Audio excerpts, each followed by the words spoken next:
Okay, approval of minutes. The minutes of May 22nd is approved. Okay, let's move on to attractions report featuring Miss Heather Craig from Lowell Observatory. Hello, thank you so much. Can I share my screen?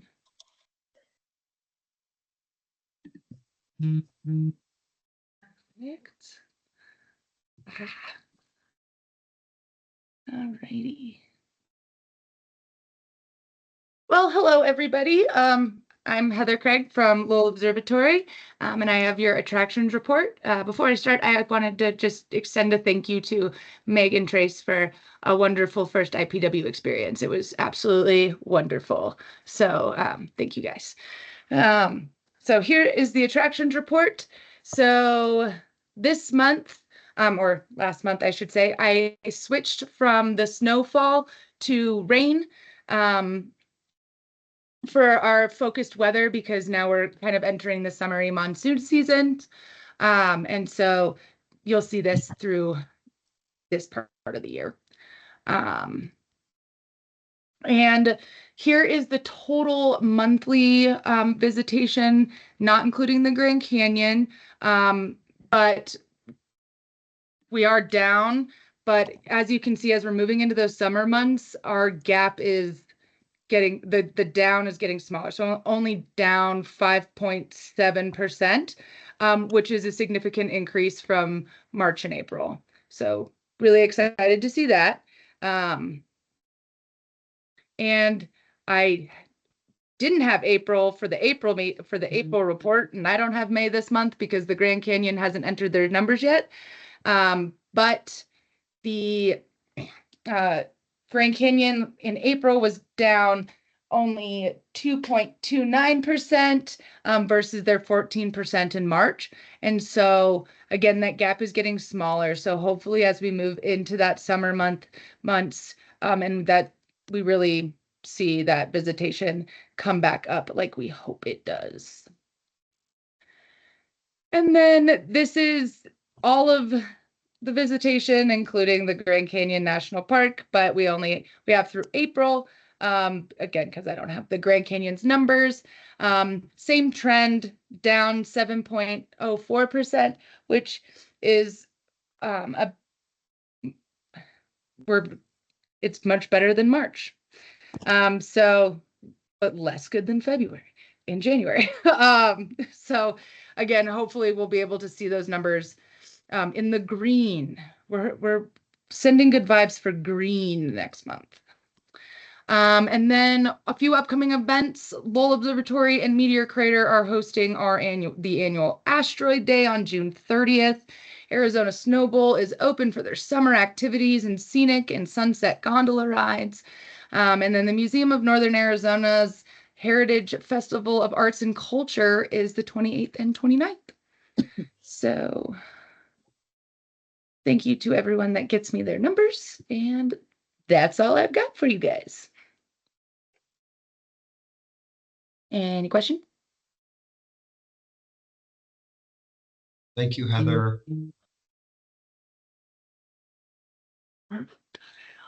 Commissioners, do we have any questions from Heather? No, thank you. Thank you, guys. Okay, thank you, Heather.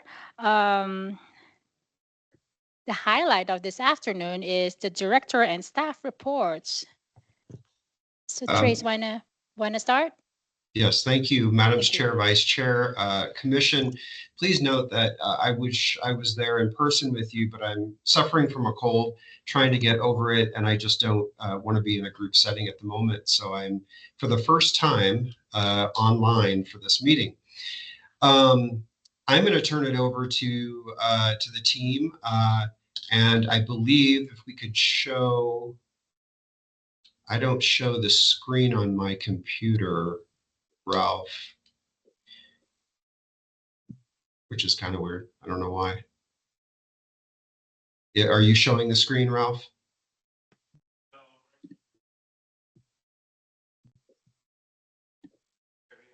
The PowerPoint?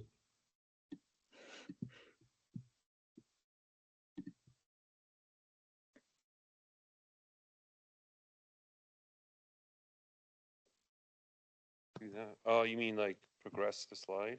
Oh, Uh, okay. I don't show it at all. So You I know, don't know. Councilmember Aslan, do you see it? No. Okay. So We we're don't not see seeing it. it.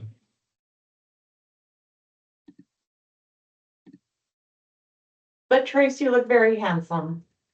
I'm keeping my camera on as though I were present in the meeting. So yeah, Ralph, we don't see it.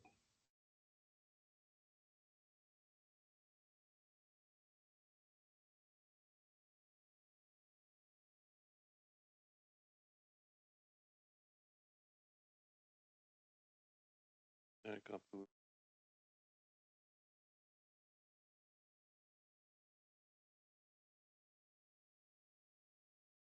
I did see it earlier, so I don't know what happened. I'm just gonna manually join.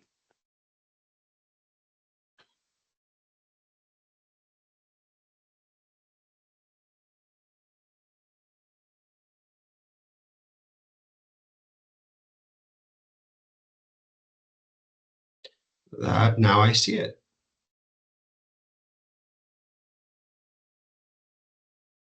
Perfect. So we'll take the next slide, please, so I know who's presenting first So we're going to go with Earned Media and Film Office. Ryan, take it away. Thank you. Thanks. Madam Chair, Commissioners, Ryan Randazzo with the Media Relations and Flagstaff Film Office. If you could go to the next slide, please, Ralph. I'll do this in my best auctioneer voice since I know we have a time crunch today. So my report for May, we had 13 media assists. That's when the media is just calling and asking for some sort of assistance in their story. That compares with 11 in May of 2024. Is that echo okay for you folks? I You am not sound live in the great. meeting. Okay.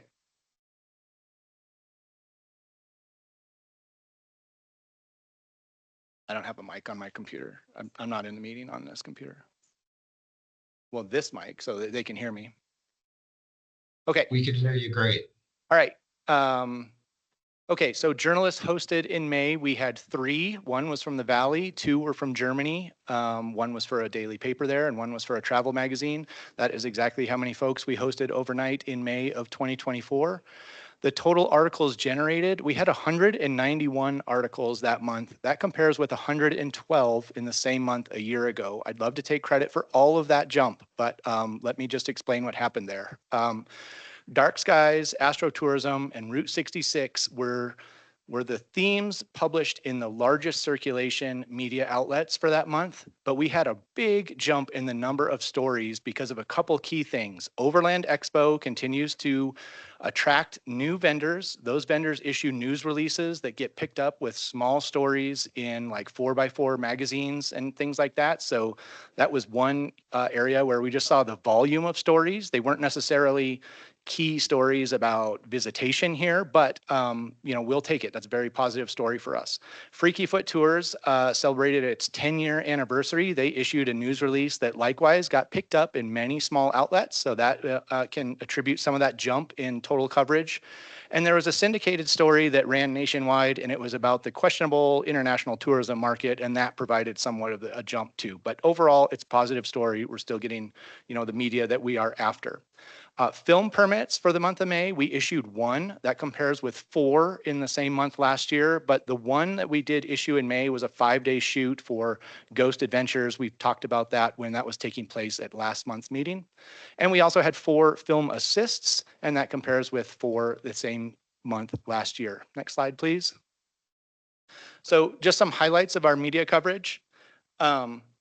This story on the left here is from the Cleveland Plain Dealer. This was a reporter named Sage Scott. We hosted her overnight last October. She is writing a series of 11 Route 66 stories, and I just really couldn't be more proud of this one. This was syndicated by the Associated Press. It has run in at least 25 major newspapers around the country. The story is 12 key landmarks along Route 66, 4 of them. Now we're talking Chicago to LA. 4 of the 12 that she lists in this story are in Flagstaff. One of the key attractions is Flagstaff itself, thanks to Lowell Observatory, which we hosted her at, and she got to tour with Commissioner Half Moon. So we are really punching above our weight there and getting, a significant chunk of the media exposure from the Route 66 Centennial coming up next year. On the right side of this slide is the Daily Telegraph in London. We also hosted this journalist. Her name is Jackie Agate. We hosted her last spring, and this was the best diners along Route 66. And she was hosted at Galaxy Diner and included that in her story in the Telegraph. Next slide, please. Couple more nice ones I'm proud of. On the left side of your screen here, this is Zach Perry from ABC 15. He has filmed now his 7th feature on Flagstaff in the past year. So you can see here, he's in Walnut Canyon. You can soon expect to see a feature by Zach at Lowell and another one of Sunset Crater Volcano. So again, Zach loves to fly his drone. Anyone who has ideas on what Zach can feature with drone coverage in Flagstaff, please talk to me. On the right side of this page is another journalist and photographer, Matteo Fogato, who we hosted last October.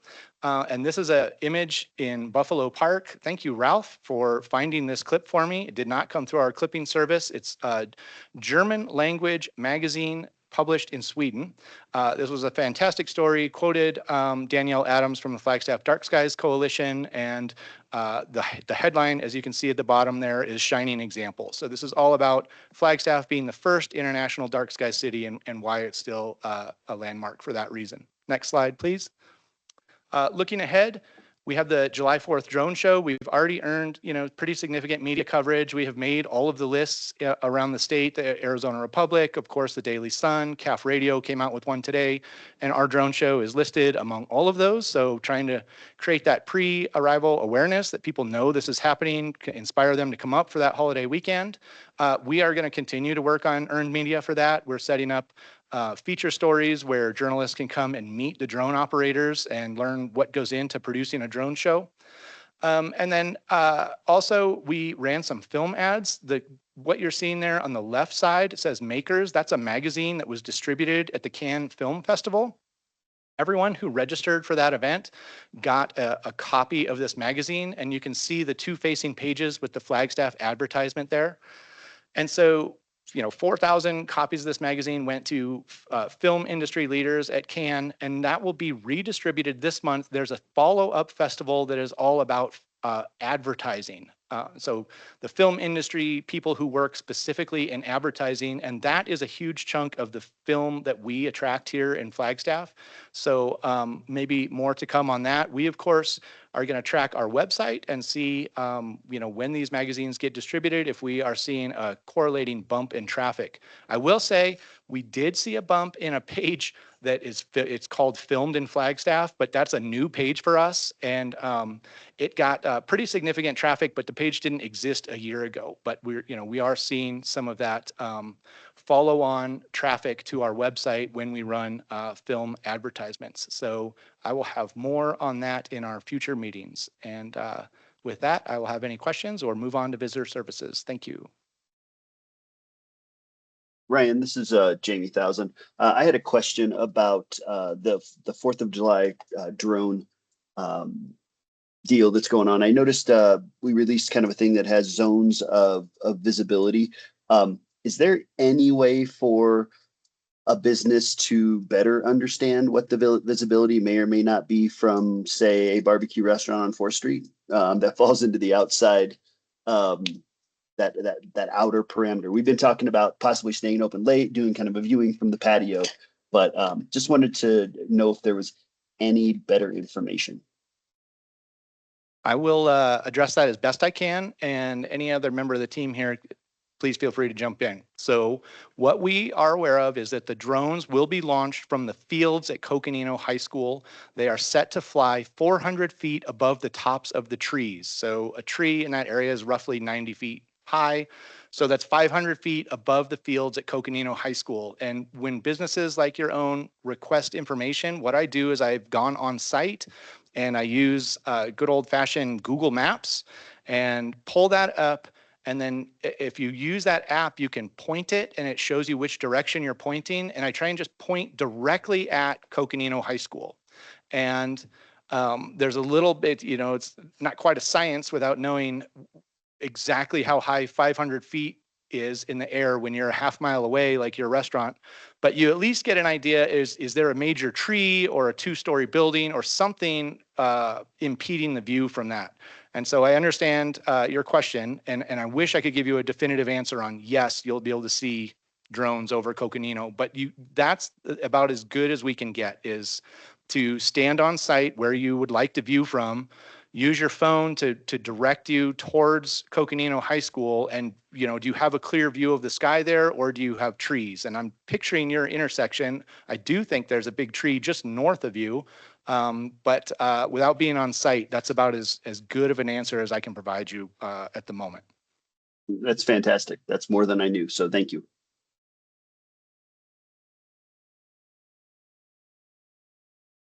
All right. Hello, Madam Chair, Commissioners. Jessica Johnson, your Visitor Center Manager. Happy to be joining you again for a commission meeting. So I'll be sharing our updates for May. So as you can see, our walk-in figures were down compared to May of last year. This matches what Heather was sharing with the attractions. Couple things we think contribute to this is that drop in international visitation. As we know, the international visitor is the most likely to utilize a visitor center. And then also issues with I-17 was showing closed a lot during May, even though it wasn't, but that word out there on Google Maps, I think, was getting people to choose somewhere other than Flagstaff for their weekend trips, because we saw a big drop on the weekends compared to last May. Next slide, please. And then sales followed the same trend, same percentage down on our sales as it was our walk-ins, which makes sense. We can't make sales to people that haven't walked in the doors.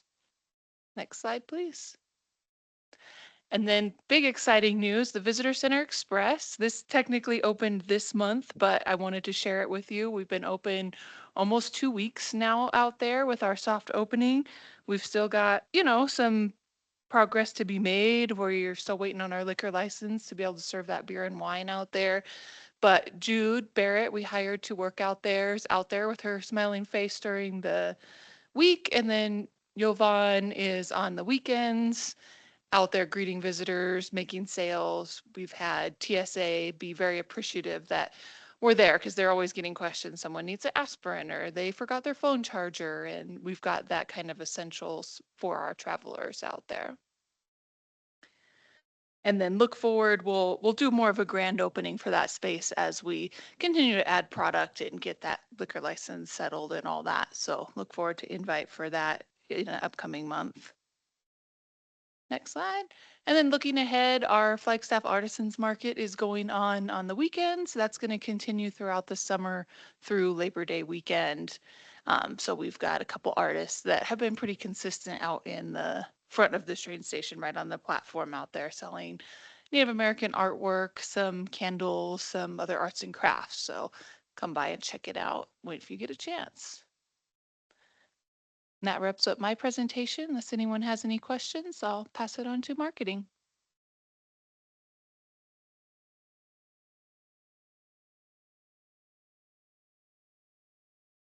Good afternoon, commissioners. I'm Sabrina Beard, marketing.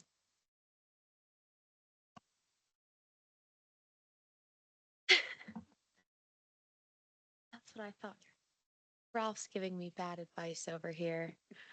I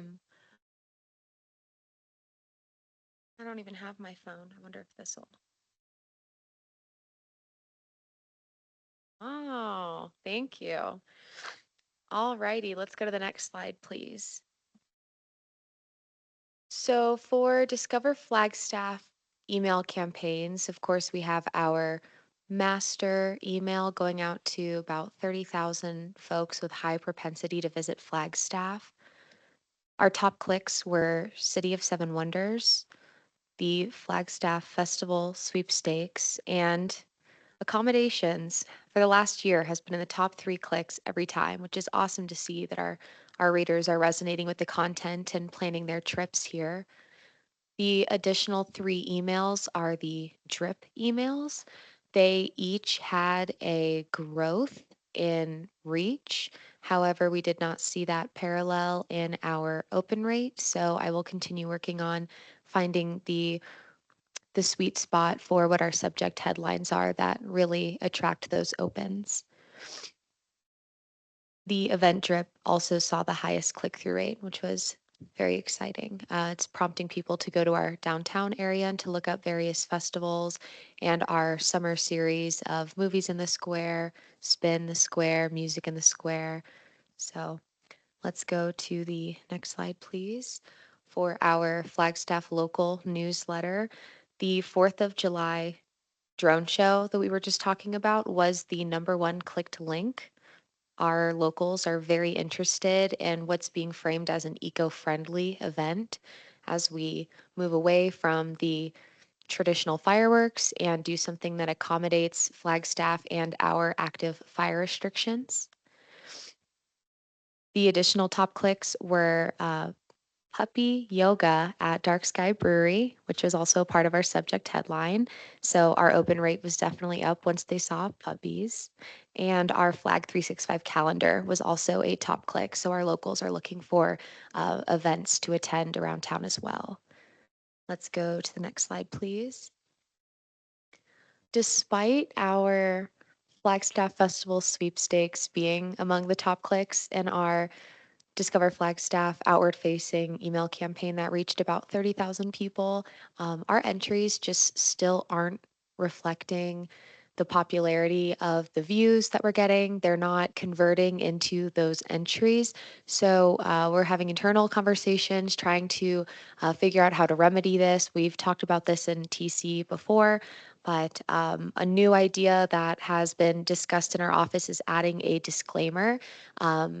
We're having the impression that people are interested, they're viewing the sweepstakes, but we're not getting the entries that we've seen in years prior. So we're assuming that maybe the scare of spammers and scammers is up and people are being a little more guarded about their personal information. So we've created a disclaimer to let our potential entrants know that information collected in the entry form is staying private and is used solely for the purpose of the sweepstakes. So we're hoping that that helps. Let's go to the next slide, please. Just the same thing for our summer Be Cool sweepstakes. We're not seeing a growth in entries, unfortunately. So there's an example of that disclaimer being added to the top with privacy and information not being sold or distributed. Let's go to the next slide. Perfect, thank you. Our Route 66 passport, we are seeing good growth month over month, and we are also creating a tangible booklet that is categorized by dining, things to do, and accommodations to be distributed to folks at the visitor center to hopefully just give them a little tangible memento of their time in Flagstaff and our Route 66 and all the things we're doing to celebrate the centennial. Let's go to the next slide, please. The Flagstaff Trails Passport, we did see that signups were down year over year, but check-ins were up.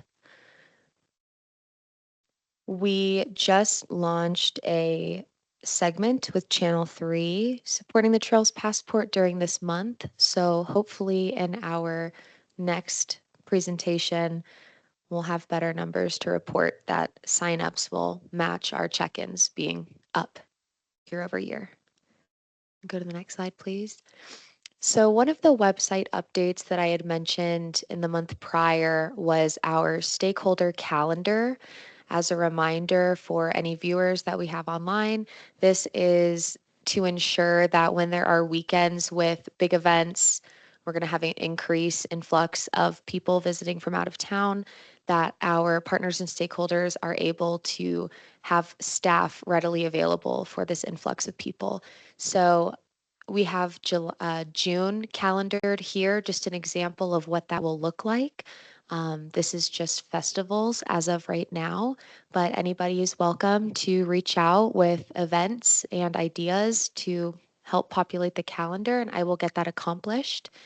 I also just populated NAU's important dates such as move-in, weekend, homecoming, graduation. So when families are coming, our partners and stakeholders will be reminded of those important dates. Let's go to the next slide, please. A look ahead, just continuing a lot of these efforts. 2025 festival marketing support, including our sweepstakes, continuing website updates such as business listing pages. And since we're in summer, it's time to start thinking about fall. So fall landing pages are getting updated pretty soon as well. Arizona Office of Tourism website, they are on a content freeze, but we have been sending continuous updates that we'd like to see for Flagstaff by updating our content, updating any outdated links, and thinking about where we can plug into other landing pages as well and get better representation. All things Route 66 Centennial continue, including event planning. We're waiting for some quotes from event planners and sweepstakes. And that's it for me, unless anybody has any questions. All right, we'll move on to the next. Thank you.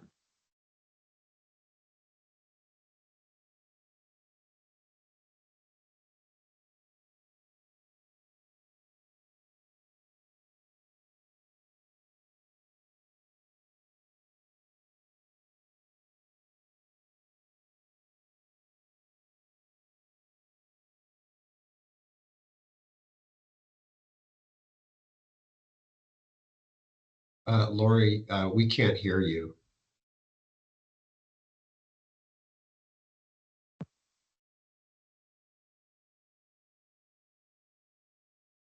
Thank you, Trace. Good afternoon, Vice Chair, Chair, and Commissioners. Lori Pappas, Marketing and Media Relations VP. Jumping into our deck or this portion of the deck, the next several slides are relatively new to our monthly meetings, or they will probably should look familiar, as they are goals and objectives that were discussed in January,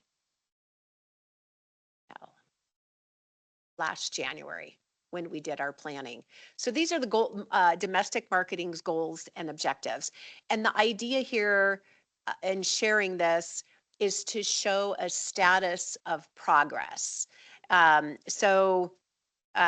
Looking at objectives 1 through 4, we'll talk about that. And then looking at the goal, just keep those top of mind. And as we progress through the deck, we'll drill it down a little bit more, and you'll see the progress that we're making. Next slide, please. All right. So number 1, our goal was to increase visitation by at least 2% from the top 5 geo visitation drive markets as defined by Datify Research. And so we all know our number 1 drive market is Metro Phoenix. There are a handful of other markets that are considered drive markets. And here you're seeing a snapshot of our status and progress. So the screen on the left is data representing July 1, 24 through April 30th of 25. So really this FY. If you're wondering why April is the cutoff date, it's because that's when the data has been fully scrubbed. That's the most current date we have with data scrubbed that we can report on. And we'll be sharing again a report probably in the next 3 to 4 months, and we'll have a complete FY to share. So the left data column talks about the top DMAs. And I do want to share that Phoenix just continues to be our dominant market. It's not a surprise, right? And that's what we hope as we look at this status, that there's really not a lot of surprises because the team is really keeping their thumb on what's happening. Now there are going to be some ebbs and flows for sure. LA is 1% down in visitation, but they're maintaining spend. So it's good stuff when you think about the travel economy right now. The direct flight market for Dallas, that's showing promising growth as well. To the right is a snippet of spending by DMA. You can see on the far right column, there are some red marks. I would call it flat, just because all of the percentages are under a percentage point. But boy, you guys, take a look at Albuquerque. Remember when we were talking about this in January as we were planning for FY26, Albuquerque, we added to our markets because we saw them as gaining traction, and I think we're on the right mark there. Tucson and Vegas, they're steady, just very, very minimal decreases. Like to call that flat.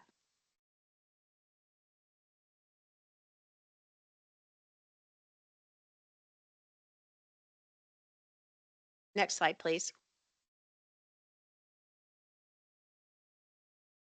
Okay, so going back to goal 1, this is increasing that visitation by at least 2% from our top drive markets.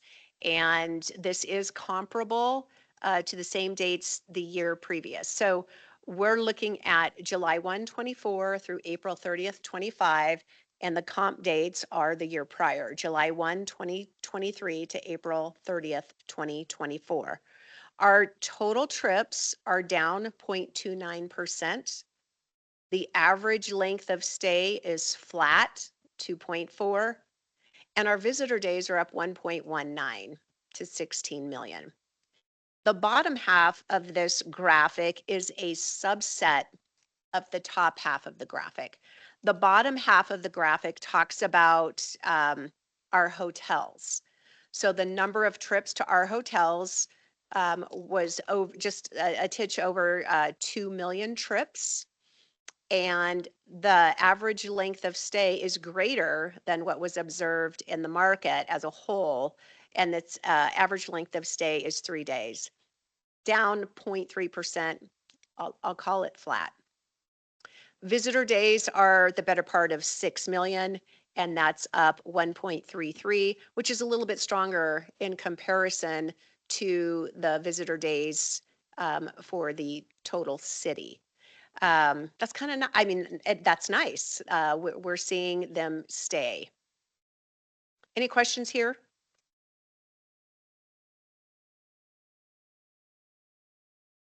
Hearing, seeing none. All right.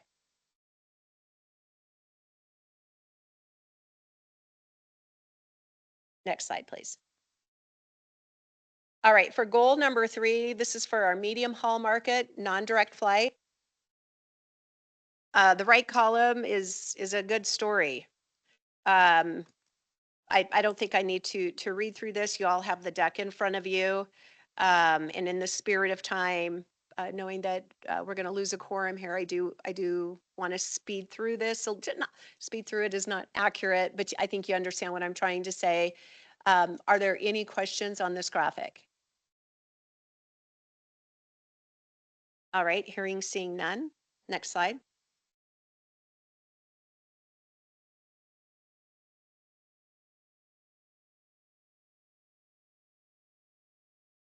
So that's a highlight of our status. And again, we will be sharing these slides with you more frequently, maybe every 4 months or so.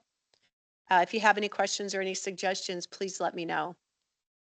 As we move to paid digital, here is a snapshot of some of the digital that we pushed out in May. The total ad impressions were 892,000. We garnered the better part of 3,300 clicks. The average click-through rate for the month's campaigns was 0.37, and that is almost double the high end of the benchmark. Great content. Festivals, breaking it down, festivals, the general awareness had a 0.38 click-through rate. AZ Grand, and this is a combination of programmatic as well as retargeting, had a 0.41 click-through rate. Our Trails Passport had a 0.40 click-through rate. Flagstaff Creative, which is the Indigenous exhibit, had a 0.36 click-through rate. It was a great month. For the sweeps, Hullabaloo had a 0.27 click-through rate. And when I say Hullabaloo, the left, upper left, that's relative to the sweepstakes. Not all festivals offered a sweepstakes, but this is an example of the results of those that did. And the Flagstaff Folk Festival had a 0.48 click-through rate. Be Fire Aware had a 0.2 click-through rate.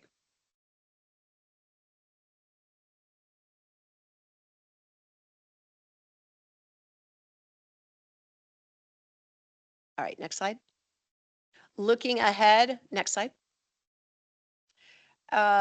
All right, looking ahead for the month of June, Flagstaff 365, working with the Americana Hotel, Americana Motor Hotel, and we're supporting the Sunday Fun Days and all things outdoors with their pool. Bringing back our inclement weather creative, so when it's raining, in the real moment, we will be serving ads to people that are actually already in Flagstaff and letting them know to stay the course, stay in Flagstaff, and take advantage of some of the indoor activities that the community offers. We've got the drone show that will continue to run, and then also pushing out as classic as it gets as we move into further amplifying our Route 66 Centennial programming.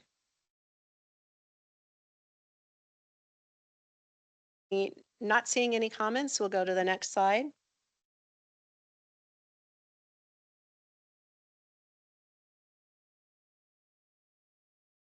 All right, to the right is an ad supporting Route 66, and this will be appearing in Rider magazine upcoming. Going back to the top bullet is the 4th of July drone show. And I know you've heard a little bit about this from Ryan today. Sabrina and her comms programs have definitely been supporting the programming associated with 4th of July. And then Commissioner Thousand, I know you had some questions too. And Vice Chair, you had also wanted to discuss the drone show. Is there anything in specific or specifically that you would like to address? Yeah, I just want to provide or seek clarity because there's a post from Stacy Wittig, the travel writer, Unstoppable Stacy. She posted like a link, a YouTube link to watch the drone show live via YouTube. Is that something that the team has come up with? It is. Okay. We're trying to cast a wide net to provide programming through uh, various means. So whether it's not being able to make it out to the show, perhaps not having visibility, they can take advantage of our YouTube channel. In addition to that, there's also an opportunity as we partner with Great Circle Media to also enjoy the show synchronized and choreographed to some music. And that can be done preferably with that old-fashioned radio. That's going to provide the best experience. But there's also an opportunity to tune into the music via an app. But just be aware that there's potential for app listening to have a delay. And the delay might be a little bit lengthy. The audible that we're just now talking about, we're hopeful to have some more detail behind that by tomorrow afternoon. Ralph, is there anything you'd like to add relative to YouTube? Just a YouTube video will live on discoverflagstaff.com. I'll also be sharing it with city website, and we'll hope social media as well. The video does exist right now, and it will start at, I believe, and July 4th is when the actual show will start. And then it's also recorded, so after it's done, we'll also have it available for post viewing as well. Thank you. Just I'm super excited to watch the drone show on the 4th, but it also incumbent upon us as commissioners and members of the public to also get the word out about absolutely no fireworks at all, because in my neighborhood, and the mayor is my neighbor, in the last few years on the 4th, there's some fireworks from our own neighborhood. So just please get the word out there. We're in stage 2 fire restrictions, and enjoy the parade, enjoy the festivities, enjoy the drone show. Yeah. Vice Chair, you're absolutely right. We do need to keep a pulse on our fire restrictions and amplifying that.